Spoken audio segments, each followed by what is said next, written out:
This marks the first devlog for Project 2020. I've yet to think of a name, but I hope to do that in the near future. This is a project that I started about 3 months ago and I've been working on in my spare time. I have a full-time job and other hobbies, so development has been very on and off, but the concept is of a true top-down RPG with some Minecraft-esque elements of crafting, gathering, and block placement involved. It wasn't until recently that I realized this might be a solid enough foundation for a project that I, God forbid, stick with until completion. So here I am with the first, and hopefully not the last, devlog for this project.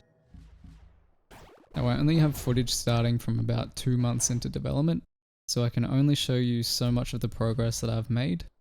But a good portion of the first 2 months was implementing features that I had no idea how to implement.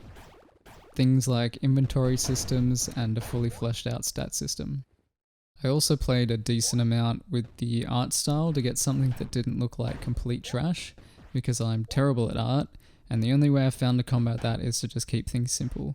So you'll see a lot of plain colours and lack of shading. I've also used some licensed art and sound assets to make up for my distinct lack of skill in that area.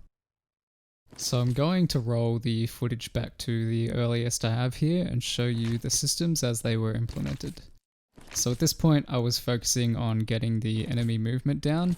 I was having a lot of issues with enemies stacking on top of each other, so I implemented a very rudimentary system to keep them from stacking. This looked really awkward and I ended up improving this later down the line, but it did the trick at the time. After this I started the early implementation of skills. The idea was that there would be 4 skill slots, each identified by a unique shape that would only accept skills of that shape. This would allow me to balance the skill combinations available to the player. I also decided that these abilities would come in the form of tomes. Tomes in this case are items that drop from enemies and chests, and when equipped will enable a unique skill in the aligned skill slot. So you would have triangle tomes, square tomes, etc. I also had the idea of skills that could level up from use and mutate to gain new qualities, but I realized that I'm one person, and that would take a lot of time and resources to implement, so that one was pushed aside, at least for the time being. After this, I began the early implementation of the UI and game feel, things like enemies flashing white and distorting slightly when hit, as well as the fluidity of combat abilities.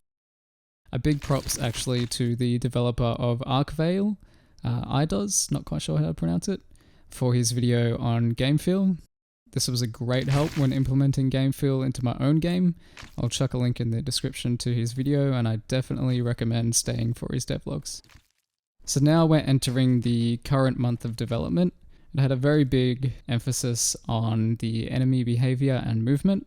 I wasn't happy with the first attempt at managing the stacking of enemies and instead created a very subtle knockback system when the enemies get too close to each other.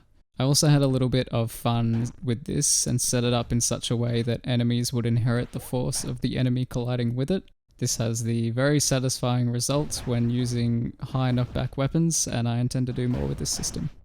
While working on the enemy behavior, I also added the very first monster ability, which was just a basic charge attack that had a chance to activate when within a certain distance of the player. I plan to implement some sort of telegraph for these abilities, but the dash was a good proof of concept. I decided to work on the inventory system a little more as well, adding tooltips and setting up the ability tomes so they can be equipped. And lastly, I performed an overhaul to the game feel, switching up the sound effects as well as implementing proper lighting and 3D audio. I also played with the screen shake a bit, but that still needs some tweaking. Overall, I'm really happy with the progress I've made so far, and all the things I've learned along the way. No doubt I have much more to learn in the months to come. Next, I hope to expand upon the offhand system, and allow for the wielding of crossbows and torches, as well as beginning the implementation of block placement and destruction. Thank you for watching my very first devlog, and I hope you'll join me on the next one.